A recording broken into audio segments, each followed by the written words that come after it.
Hello, everybody. Welcome to another installment of Show to V with Mike G, the show of life, the show of Mezcal, the show of fiddling, the show of being an industry legend and veteran. Today's guest is Mr. Evan Meeker of Maguey, one of the most professional, insightful, and compassionate dudes I have ever met in this industry. And it was great to sit down and chat with him, sipping some Chichicapa rested instead of Weller barrels. Great experience spending more time with the amazing man himself, and it's really cool to get some fun tidbits about his fiddling days. So without further ado, I hope you guys enjoy this chat with Evan Meeker.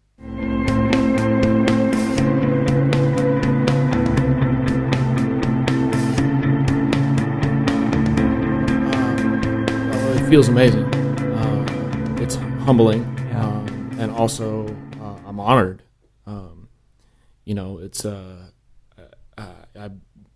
As we all have, we've been in this industry. It's our life. The hospitality aspect of things is.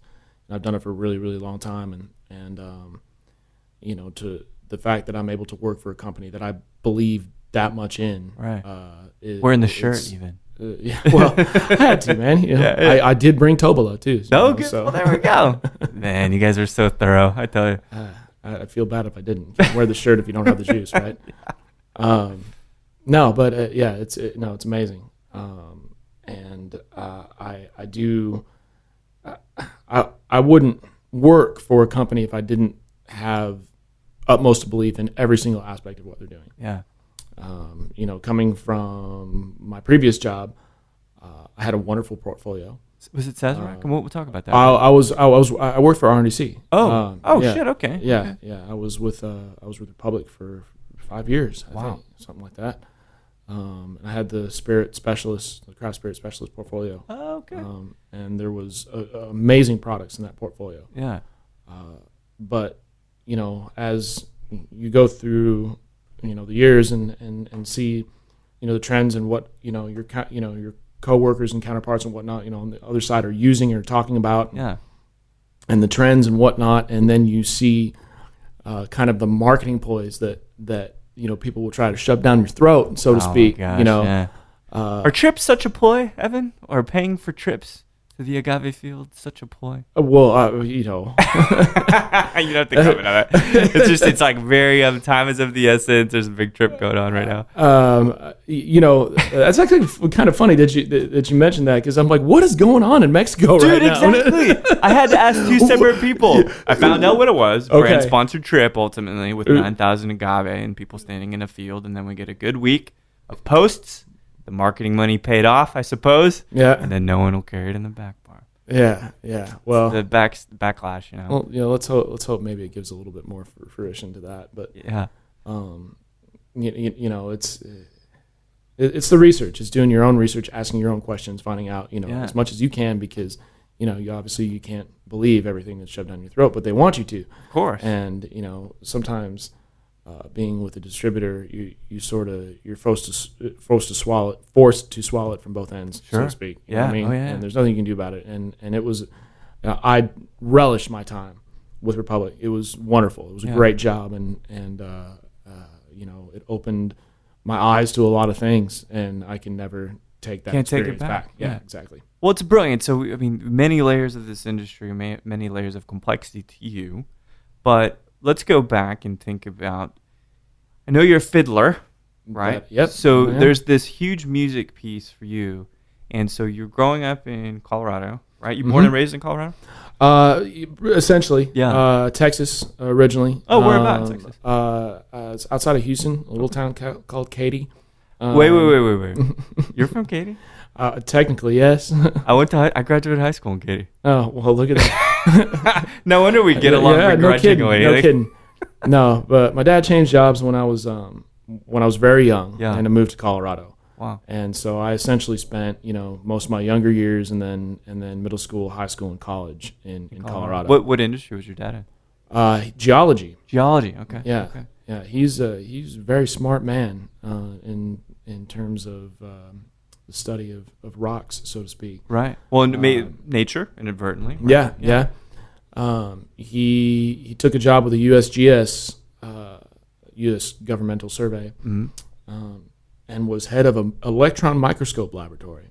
Wow. It already sounds more intense and smart than I thought. No, he was and did a lot of work with analyzing, different samples of, for instance, when the Trade Center fell. Oh, really? Yeah. He they sent him ash from the beams and whatnot, and he helped analyze on what made them fall. Really? So to speak. That's crazy. Yeah, and then also I don't know if you ever heard of a little town called Libby, Montana. Libby, no.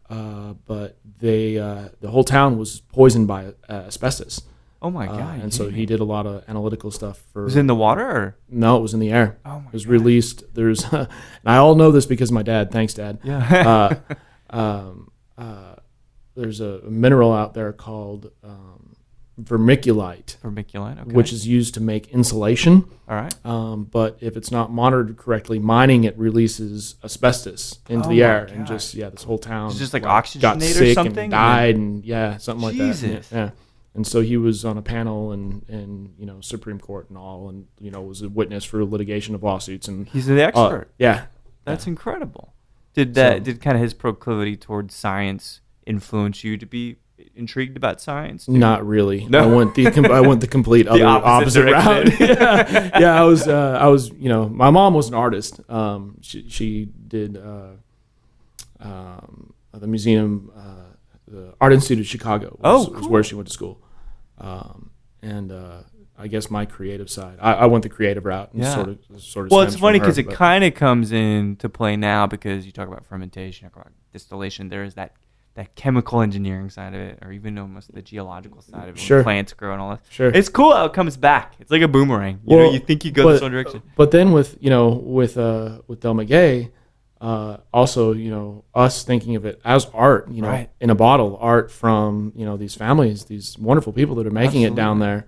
And, obviously Ron Cooper recognizing that, very, very early. Yeah. And it's really pretty amazing that when I talked to my mom about working for this company, she's like, oh, who started? And I said Ron Cooper. Yeah. And she knew Ron Cooper from when he was an artist. Really? From his pieces. Was he a West Coast guy? Because I don't know much about his early art career. He was, but he has sculptures and pieces in I think the Guggenheim. Oh my gosh! And the Art Institute of Chicago, the Museum of Modern Art. That's amazing. And so she recognized him, and she was not a mezcal drinker, and now she is. It's pretty cool. That's incredible.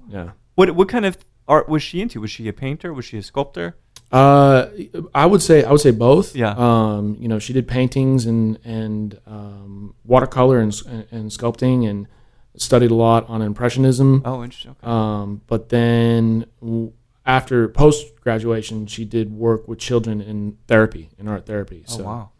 And then I came along and ruined her career. So. Dad's still chipping away though. It's like, well, I got these microscopes to look after guys. Yeah. Well, but that's good. So that's a really interesting background, right? And I love how you've got analytical and creative. You got both sides of the brain, which really primes you to be this perfect amalgam of both, whether you do it all the time. So where did the music part come in though? Is your mom music oriented as well? No. I mean, she says she isn't, but I would say that she is.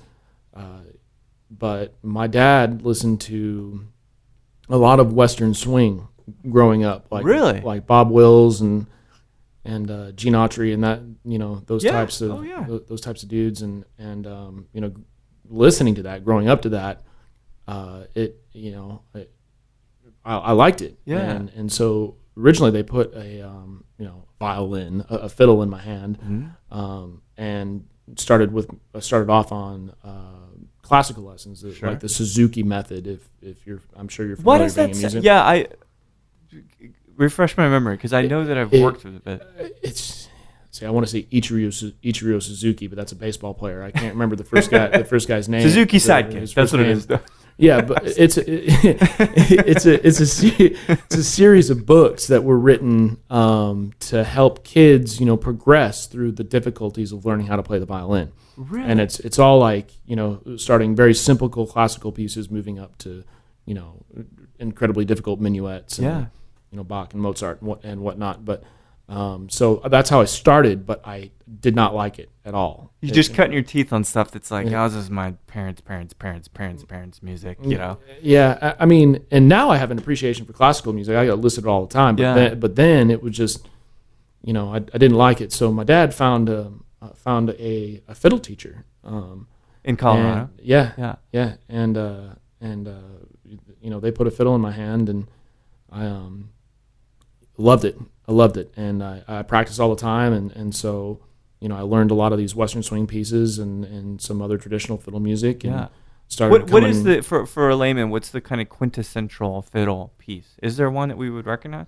Well, probably not. But the style of music that I play is very, very old and traditional. Mm-hmm. And there's a song out there called Sally Gooden. Mm-hmm. And Sally Gooden is credited for being one, if not the first country western tune ever recorded. Which year are we talking roughly? The 20s? 20s, by a gentleman by the name of Eck Robertson. Okay, wow. It sounded very different, but this style that I play now mainly is kind of say the test of time. Right, that's what I was going to say. Very traditional. It just keeps and it's evolved over the years. I mean, it sounds a little bit more jazzy. People are putting a little bit more sixths and sevenths in the chord progressions. But it's a very very what's the acquired style. I was going to say, I mean, but I don't want to call it esoteric because it's so traditional. It's almost Americana. Is that maybe even the right word for it in some respects? Probably a little bit, yeah. Yeah, right? Like it's been around a long time. It's rooted in history. Mm-hmm. And it's funny because, not to say there's probably not a modern movement for it, but do you also have a taste for modern, kind of less historical or less traditional music as well? Oh, absolutely. Yeah, you're a diverse guy. Yeah, I love all styles of music. I have appreciation for all of it. There aren't too many things that really turn that I don't want to listen to. Yeah. Some modern pop, like I can't stand it. It just makes my ears all bleed. The same stuff, yeah. Well, it's so tightly compressed. Oh God, there's just a lot. And some EDM. I like chord progressions and structure, structure and melodic. A lot of things be to come back and resolve. Resolution is good. Yeah, resolution is great in music. It's really important. It's called the theme, right? Like returning to the theme. Yeah. Gosh. And then I don't know. That's that's about it. Those are really the ones that turn me off. So you're a man of music. You enjoy watching it. You go to shows as well, I imagine. Yeah, when I can. Yeah. Most recent, we can talk about that now or later, but it was fantastic. Well, yeah. Is this the REO Speedwagon? Yeah, it was. Hell yeah, let's talk about REO Speedwagon. And what were they? Who? They always have a good opener. Who was playing with REO Speedwagon? No, they opened for. Tesla, which we missed. You missed Tesla. I missed Tesla. Just, I don't know. It's a story. It was very, very important that we had to make sure that our flasks were full before we went to the. That is, a lot of people underestimate the power of that. It was very important. It is. So we missed Tesla, and I keep saying we. I went with JR from Vox Table. Oh, really? So that's God, that makes so much sense. That guy. Yeah. It was a great time. But then so we got there, and REO was about third away through their set. Okay. But REO opened for Def Leppard. Oh my God, that's like all-star lineup. That was great. Huge Def Leppard fan. Yeah, bucket list stuff. So. Dude, that's a good thing, and I imagine you were sipping something good. We were drinking Espadina Especial and bonded Knob Creek. See? Yeah. In style. Do you have? Oh God, this is even a stupid question. But do you have a favorite Def Leppard song? Something that appeals to you a little bit more. I always kind of enjoyed Big City Nights a little bit, just because really? it was That's good. It was, it's not that, because everybody's like, pour some sugar on me. It's song. Yeah. It's a great song. Yeah, totally. It's the one that, but it's like a bro song. Yeah. Like anybody could be drunk and wave their hand in the air and still sing along. And then there's another one I really like that's running through my head right now, but I can't think of the name. Love Bites, man. I love that song. Yeah, that's a good one. God, it's a good one. Hysteria is a great song, too. Mm-hmm. Grew up on that shit. Mm-hmm. Well, so I go back and I think about, this is good, we're building this nice. In other words, really what we're doing is we're going to craft this conversation so you can apply for any job and they'll have your resume via podcast. It'll be great. But so what do you do with fiddle in high school and junior high? How does that, because typically band programs don't have fiddle. Well, in our high school, we had a jazz band. Okay. Yeah, definitely common, So, I mean, I played a bit in jazz band. Oh, cool. Okay. And then I also did some orchestra stuff for the choir. Oh. And, just kind of like a little, a cello, viola, violin. So I did a little bit of classical in high school as well. And this is actually one of my more fond memories, is courtesy of all that. The choir in my high school was really good. Okay. And they got invited to New York City to do part in with 5 other choirs from across the entire country to partake in madrigal music. So like Greensleeves and like old medieval harmonies and Scarborough's Fair, stuff like that. Craziness. I'm trying to think of an example, but I can't. Nonetheless, it was this big compilation of choirs, and they had us perform at Carnegie Hall. Oh my God! So I got to play How Carnegie old are we Hall. talking? I was 17 or 18, something like Old enough to remember. Yeah. Yeah. Oh, I kissed the stage. That's incredible. No kidding. I walked out there and I actually got down and kissed the stage. It was one of the more memorable experiences. Is it nerve-wracking? I can't imagine how it feel to know where you're going to be playing like that. Yeah, I mean, it was a little bit, but at the same time, it's also not, like we were headlined on a Friday night. Yeah, with a sellout of all New York City's finest coming to see us. It was like on a Wednesday at 3:30 in the afternoon, but nonetheless, it was important to us. It doesn't matter. That's an amazing achievement if you think about it. Uh-huh. So doing this piece and kind of getting better, I imagine, and you're performing live with choirs and you got jazz band, orchestra, and all of this. Is that then where you're going? You're a good fiddler. Mm-hmm. You know music. Obviously, you know theory.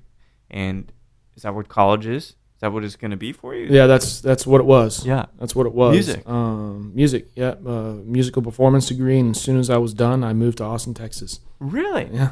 Well, so how is 4 years? Or did you do it quicker or older? 4 years. And specialize in music performance? That's great. That's correct. Where does that go? Austin aside, where does that degree take you? It takes you into continuing to work in the hospitality industry. That's where it takes you. Like a philosophy degree, are you telling me? The most expensive piece of paper? Unless you happen to make it big or get in with the right people, I guess. I was bouncing around with some different bands when I moved here, and so one of my best friends in this city. I played a lot with him, and he was a singer-songwriter. His name's Chad Taylor. He's a great dude. Yeah. But it's a tough. The music's even really tough. Yeah, even more so here. Sure. And being young when I moved here, it's I thought I was like I'm gonna I had a bunch of friends that lived here that are still doing great things with the music scene here in town. But it just didn't work out that way for me, and I'm okay with it, just because of my love for the service industry, and that's took you down other paths. Yeah, there was a point where I was just like, okay, this is what I'm going to focus on. Yeah, because it's not like you had to give it up. No, in a sense, it's a mistress to your career. No, absolutely. Yeah. I mean, it's a very, very serious hobby for me at this point. It's something that I still get together with friends and play. I still go to contests when I can. Oh, that's great. I'll never stop playing. And if anything, it's some frustrations of of a day, it's great to sit down and take out your instrument, whether it's the fiddle, the guitar, mandolin, what have you, and just play, forget about something, and just sit there and work some things out. Yeah. Well, I mean, and your mom understood that about art. It's the same kind of thing, right? I mean, obviously music is just another extension of that. So were you doing hospitality? So before you make this leap to Austin to do the music thing, were you doing hospitality stuff in Colorado already? I was, yeah. Just to kind of make ends meet, I guess? Yeah, and all through college and even high school. I mean, it's the only industry as far as making money, for a full-time job that I've ever been a part of. Oh, so that's incredible. So that's you sharpen your teeth on it. You've been in it you've been in the shit. Yeah. You've seen all of this kind of stuff. Did you start in a particular way? Did you start in food? Did you start as a bar back? Tossed you into bartending? My first job was Baskin Robbins when I was 15. Nice. So scooping ice cream. That doesn't really count. But then counts enough, I guess. Counts enough. But then I had a brief stint at a Pizza Hut, which I'm embarrassed enough to say. It's good stuff sometimes, though. Bussing tables. Okay, back when they used to have their Monday night buffet in Evergreen, Colorado. Man, that was something else. Let me tell you. Was that place packed on Monday nights? Oh, in Evergreen, it was a place to be on Monday nights, man. Pizza buffet. That's where I got my homecoming date. Perfect. No, but from there, I got a job bussing tables, and I was 16 still at this point, I think, at one of the nicest restaurants at that time in Colorado called the Tivoli Deer, which has since closed down. Very sad, but there is where I really started to learn about European style foods and sauces and meats and all this stuff foods. As bussing. Yeah. And of course, wine and spirits as well. And I worked my ass off there. And when I went to college, they kept me on, even though I went down the hill from Evergreen, is in the mountains, to Denver for college. And they promoted me to a server. Which was amazing because I was serving tables in this super nice restaurant amongst industry professionals who've been there for a long time, and they were giving me shit all the time. Because you're a kid, you're the young little kid, exactly.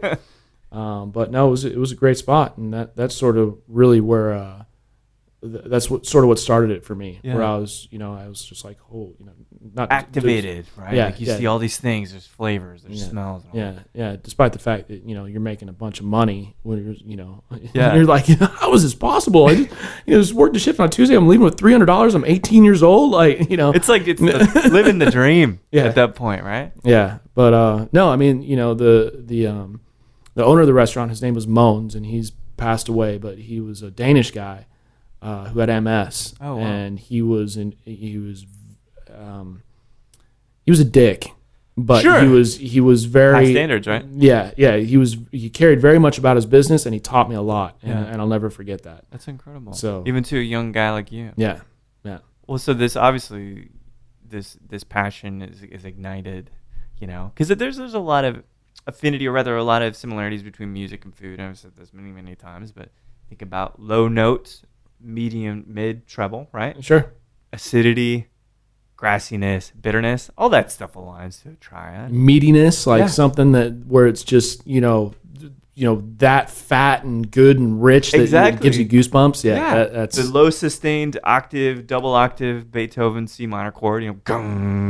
That is, and it's funny that, and maybe a way that when you taste a great meal or when you taste a great cocktail, do you think of it in those terms? Think of it as notes and think of it as singing? And sometimes. Yeah. Definitely layers, for sure. Yeah, absolutely. But, music is layers, too. That's right. So, it's all about harmony. Yeah, absolutely. It's crazy, and it's not really a big surprise that you would end up in that industry that runs this parallel kind of artistic road. But you end up in Austin. What year are we talking when you ended up 2004. Oh, really? So you've been here just over 10 years now. Just killer. Yeah. I hate to remind you. Oh, I mean, no, it's been wonderful 10 years. That's a good time to come into town, too. Something? I don't know. I don't either. Doesn't matter. What was the first gig here in town? I worked at a restaurant called Green Pastures. I remember that place. The Peacocks, right? Yeah. Yeah, exactly. And I came in, and they had this crazy system just how like the new people started and the people that have been there forever. Right. But it for all intents and purposes that was it was fine dining, but that was only like maybe an eighth of their overall business. And their business was banquets and weddings and events and stuff. And very, very nice, black tie affairs. Right. And it was hard work, man. I'm not gonna lie. Busting your ass again. Yeah, that place. It was really good money, but I mean, it consumed a lot of your time. And were you still able to play and stuff? Yeah, yeah. I so mean, you're living that life, yeah. doing hospitality and then doing music by night, right? Yeah. Well, I mean, it was days off. Trying to get that in, but fortunate enough, that's where I met the guy I was mentioning to you earlier, Chad. Oh yeah. He was working there too. But I mean, this was one of those places where you have it. It's an old Victorian house, right? Yeah. With a huge field in the back and a greenhouse and absolutely gorgeous. Where people would come in and they would buy that whole house out for their event, and you'd work that and you'd be there till 3-4 in the morning, and then you're up a couple hours later to come back and set up for brunch and the next for service, right? God. And this is the norm for a lot of people in the industry. I completely understand. I'm not complaining. The fun thing about Green Pastures was the actual amount of labor of moving the banquet tables and all these different things that you had set up for 200 people weddings and on a nightly basis. That's insane. It was taxing. I bet. But I learned there. I'm thankful for more learning about the food and the wine, but really about like banquet coordination and party planning and just what it takes to execute 200 person parties and all the things that go with pieces. It from so moving pieces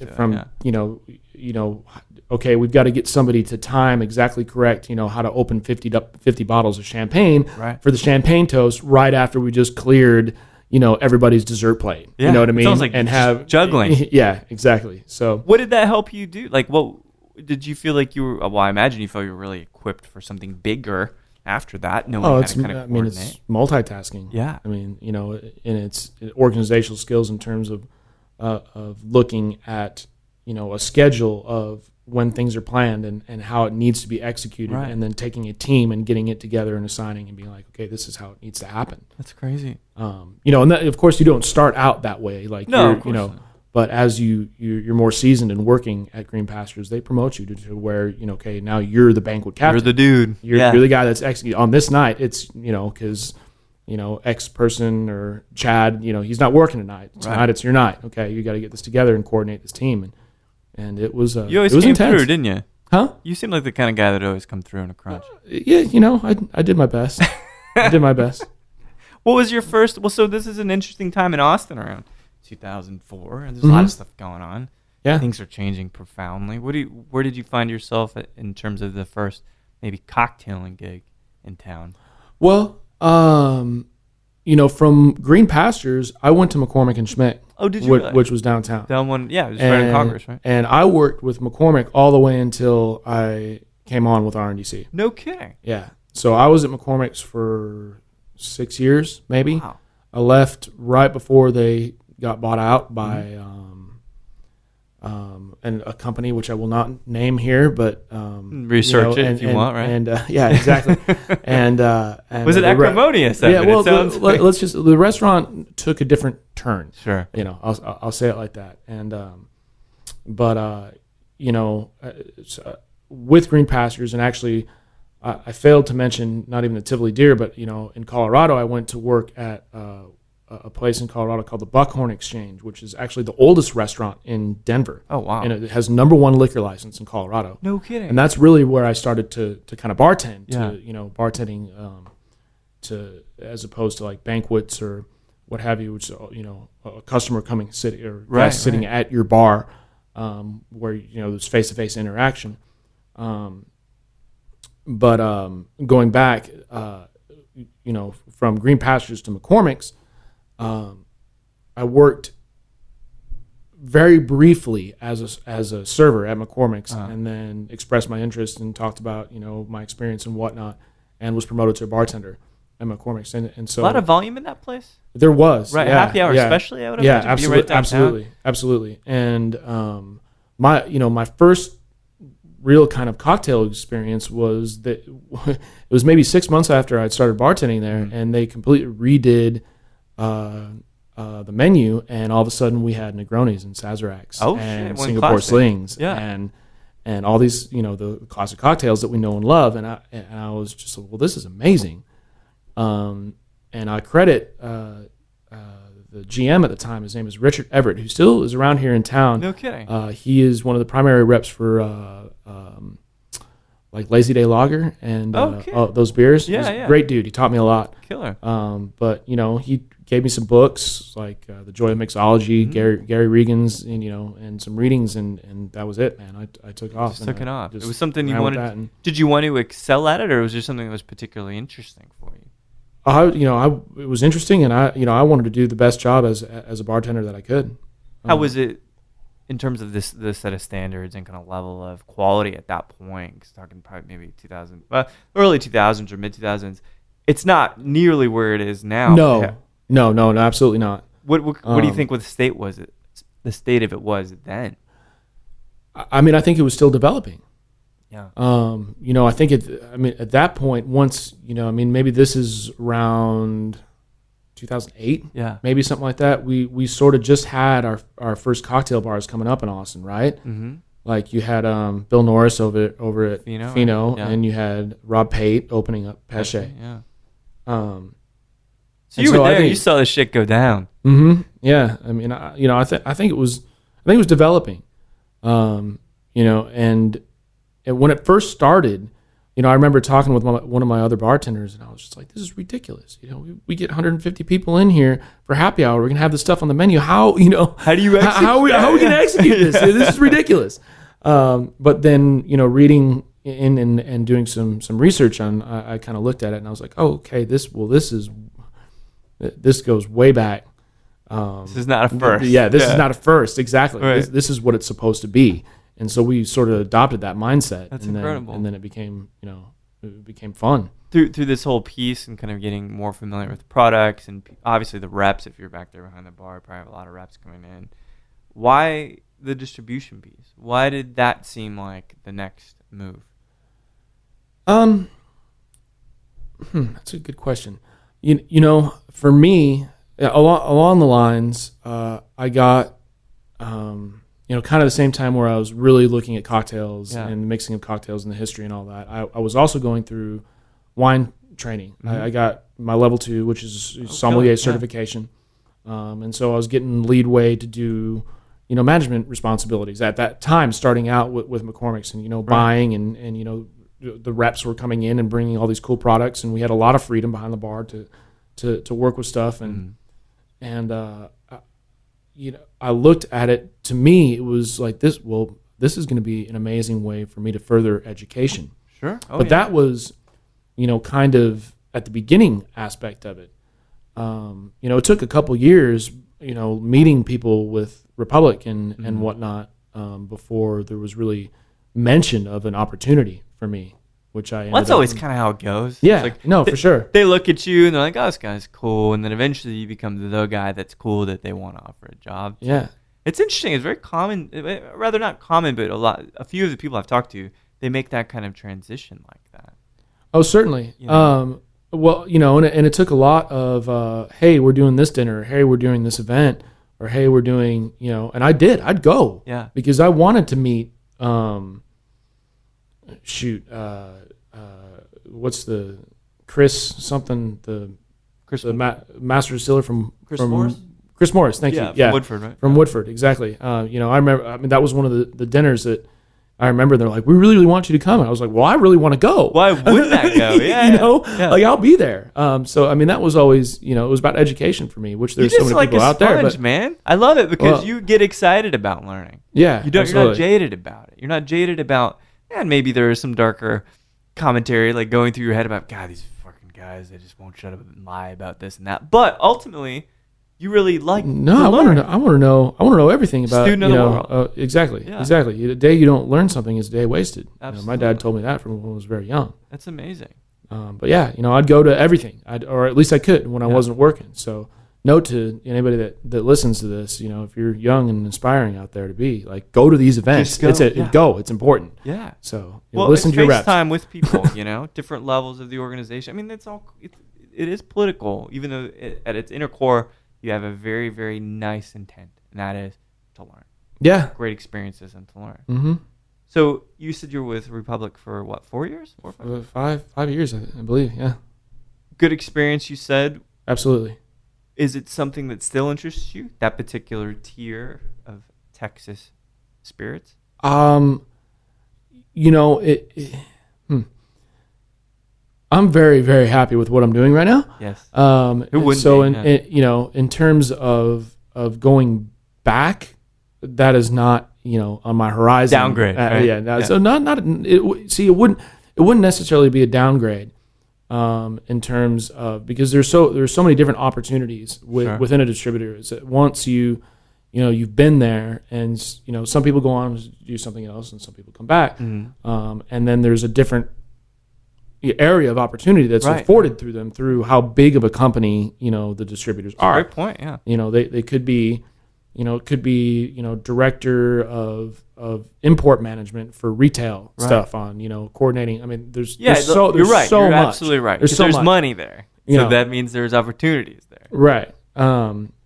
But right now, I mean, going back to the start of this conversation, I mean, I'm working for one of the brands that I believe the most in this world. Absolutely. And that's, that means so much to me. Yeah. And so, I hope I can, represent that to the people that I go around and see every day, is just how integral this is. Absolutely. And Mezcal category in general. Sure. Well, and as a brand in general. Yeah. If you just take even the denominations out of it and the classifications and think of it just, you've got a booze, you've got a product, but the way in which you guys conduct business, the level of interest, the level of education, the branding, like, you guys have nailed it. It could be anything, and it would still be something people could rally behind. Yeah. Yeah.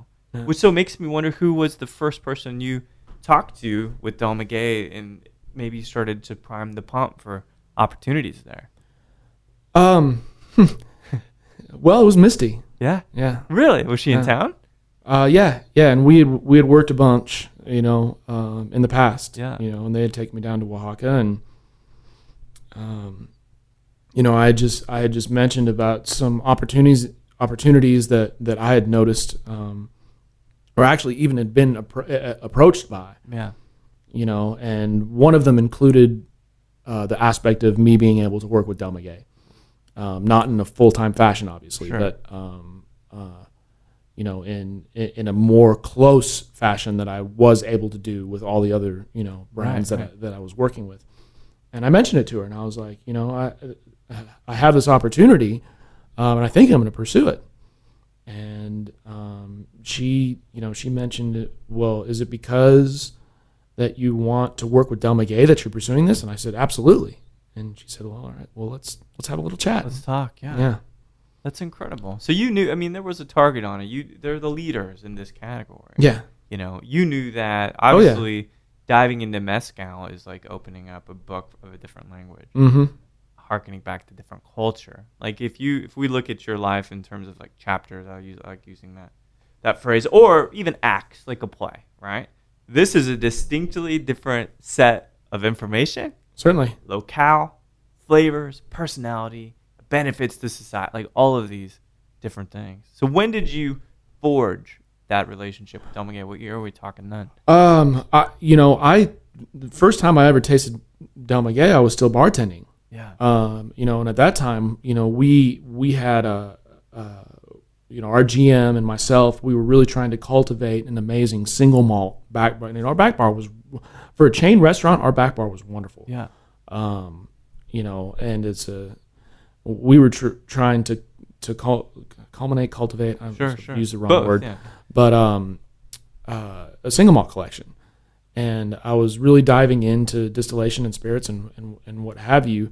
And I don't remember the name of the rep that brought it to me, but I sure remember Chichicapa. Yeah. And I remember my mind just being like, what is this? Yeah. This is amazing. Yeah. And, from there, it's, started reading about, because I was into wine and single malt, reading about the correlations of terroir and that between agave and wine and single malt to a degree, and it just sparked. And so, fast forward to when I was with Republic, I had only been there maybe a few months, maybe 6 months, something like that.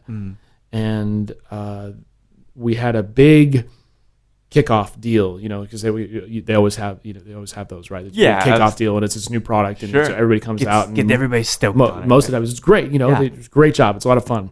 But this one was for Del Maguey, and I was doing backflips in the hallway because I was just like, oh, you guys even have to do this. I was already excited. Talking about an amazing product that we could just pick up. This is fantastic. And I was advocate through my entire stay at Republic. I mean, I did everything I could. It's a perfect match culturally then. Yeah, I mean, I did everything I could to promote it, and I wanted more time. Yeah. To focus on it, and lo and behold, here I am. It's faithful, right? Yeah. And so now you get to travel. Texas is your main market, right? Or is the Southwest region more accurate? It's my title's the Southwest Wes, but primary markets are Texas and Colorado. Amazing. And I've got some focus in Nashville, in Tennessee. Oh, beautiful! Yeah. And then when we're doing, so if there's a big agave event or something, and they need some help or somebody to tend goats, if it's in my territory, I'll send out. Technically, my territory is the center of the country. Amazing. I just got back from New Mexico last week. I've read some observation about people. Crazy. Yeah. It was really late, and I had just driven back from Santa Fe, and working an event and knowing that I had to drive back from Santa Fe to Albuquerque. I hadn't had anything to drink all night. Yeah. So, I just had I had a drink down at the bar and went up to my hotel room, and I was just thinking back on the day and my, that amazing experience that I had in the square in Santa Fe. That's amazing. It was a John Steinbeck moment, it feels like. Yeah, a little bit. Yeah. A little bit. Because he wrote about, I think, I can't remember which, there's a tortilla flats. That's what I'm thinking. Is that Steinbeck or is that Hemingway? But anyway, I don't know. One of those dudes wrote intensely about New Mexico. And so you're here, God, this is the thing, Evan, that I think is really important to me, and I think it's really important for people to know, but it's really self-evident, right? This industry has lots of personalities. It has lots of flakiness, has lots of disorganization. But the thing that you kind of bring, you're like emblematic of the hope, in a sense, of this industry, in that you can get things done. Oh, God, don't give me that much credit. You're not pretentious, right? You're an accessible dude. You're organized. You're very attentive to, I think, all of your stakeholders, I call them that, right? All levels of the industry. Del Maguey fans or not. I think you're there and you're attentive. And that really, either that means that you've built this wonderful reputation, which I think that's part of it. But the fact that now you're part of Del Maguey with people like Steve, people like Misty, and Sean by affiliation, whatever. Yeah, absolutely. Dude, you guys are a fucking dream team over there. I can't say enough amazing things about the team that I work for. I mean, or work with. I shouldn't even say work for, work with. Right, I mean, you guys are just... That's the whole deal right there, is that we work together. And that's the most incredible part about it. It's amazing. We're hundreds of miles away from each other. Yeah. And still feels close. Yeah, exactly. And we're talking to each other, if not once a week, if not every day. Yeah. You know what I mean? That's incredible. It's good culture. And that's what it comes down to. Yeah. Building a good culture. And so, obviously, I think we're both really familiar with the Del Maguey portfolio, either via Steve's wonderful class at the Alamo Draft House, thanks to Mr. Bill Norris, or just because it's fucking ubiquitous, because it's some of the best mezcal, some of the best distilled spirit in the world. Yeah. So, we got Araqueño, you've got Tobala, the Papalote, the Papalote from Puebla that's new. Mm-hmm. Finally just hitting. Are we finally going to see bottles this week? Yeah, we're gonna see bottles of it. Good. It's still there's this whole limbo stage, especially with something that's rare, like this, to where you have to get with the folks at the distributor, and then you have to get with the folks at the Class B and make sure that all things happen accordingly to make sure that the bottles get to where they need to go. That's right. Yeah. So we're in that stage right now. Okay. It should by the end of the week, beginning of next week, we should start to see it on. I hope on so. shelves. Gotta get a bottle of it. It was exceptional. It's a new Palenque a new still. New denomination of origin. I mean, that's amazing. This is a groundbreaking piece. And in fact, you guys had to switch the titling on the label, if I understand correctly, because the approvals went through. Yeah. And just to clarify, they've been making Mezcal in Pueblo for a long time. Now it's legal, right? Right. Now they keep like, all right, you guys are in the club now. It's cool, you know. Yeah. Yeah, you know, for those people that do listen, if you ever are able to catch one of these educational seminars about Del Maguey, whether you're facilitating, whether Steve, Misty, etc. is facilitating, it is insanely academic, but yet heartfelt, and it's really, really informative. Like I took many notes just because I like learning that shit, you know. So thank you for that. That's exceptional work. You got an amazing portfolio, so I only have a few questions left for you. One of these may be trite. I don't know. I'm sure people ask you this all the time. So many amazing children. How do you pick one? And who is your favorite? Do people ask you this? Yeah. I bet all the every time, day. Right? Yeah. Every day.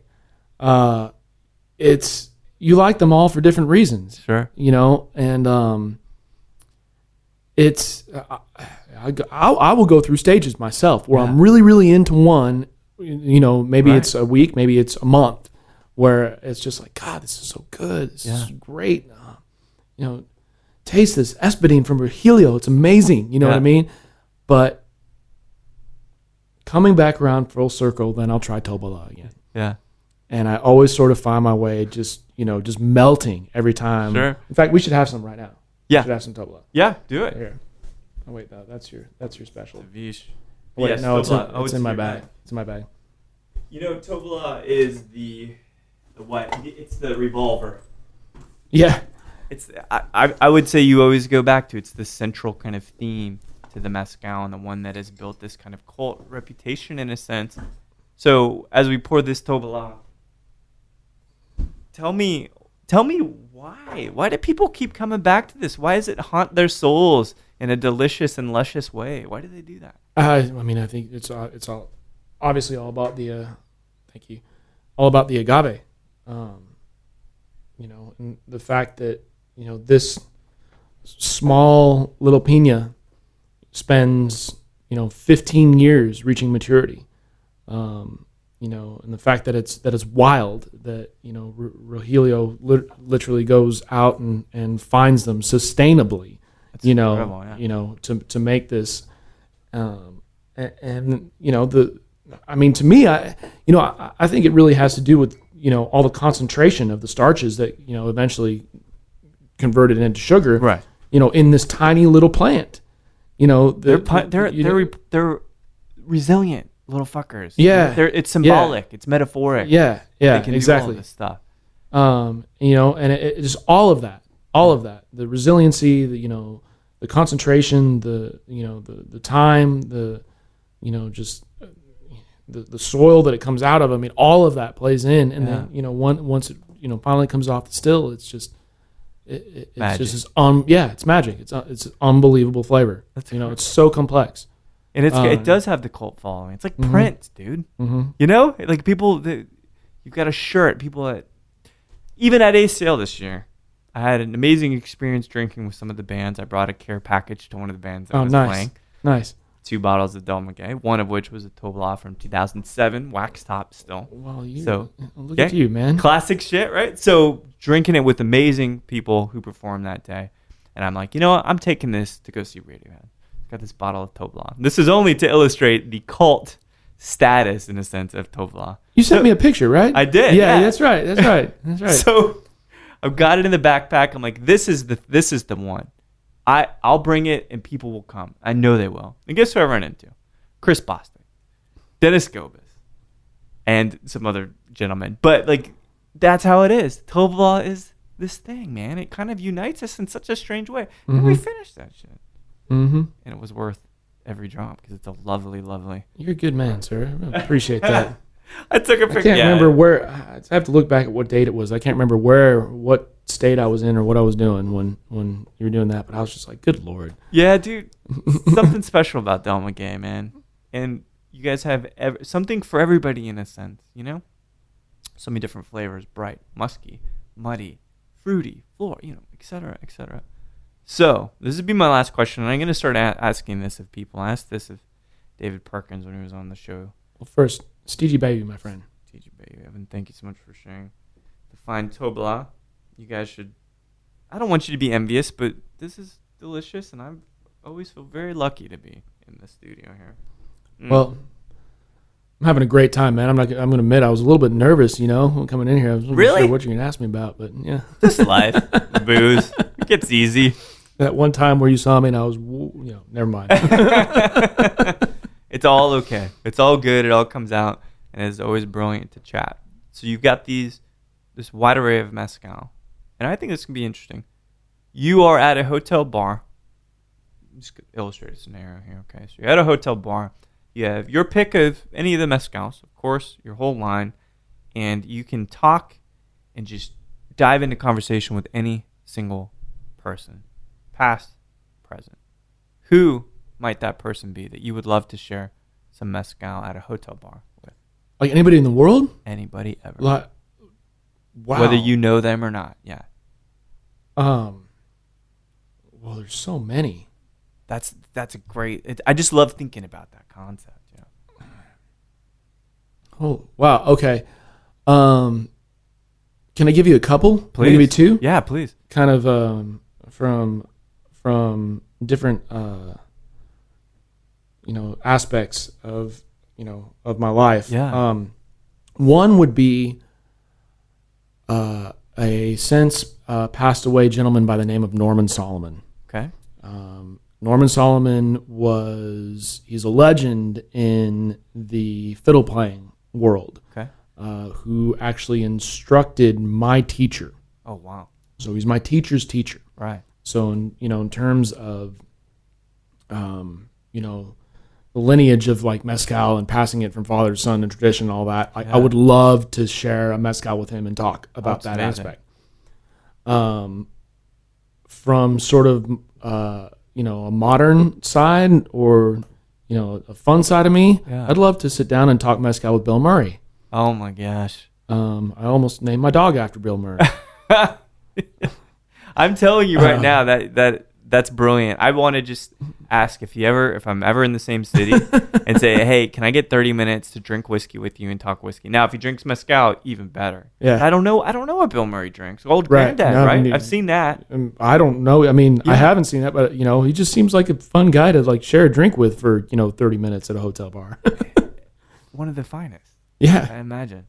So there's two. That's good. I think that's good. It's a good balance, and again, kind of symbolic as to the mezcal and the lineage. You being funny, artistic, these many different sides of you kind of culminating. It's really brilliant. And again, world-class stuff. Del Maguey. I think it's preaching to the choir at this point, but if there are people that haven't been able to run through this portfolio, God forbid, man. There are. Here's a fun little story about one of my experiences. This is to me and to us, it's one of the most beautiful spirits in the world. I mean, it's amazing. But there are many great spirits out there, and mezcal still, as of right now, is a bit of an acquired taste. Sure. Right. And I've learned that people that that come in to like liquor stores on a daily basis and are just looking for something and whatnot, they've never had mezcal before, they're going to be taken back a little bit. Okay? Absolutely, yeah. There's our job, right? We have to, say all this wonderful stuff that we just said. Right. But a fun story.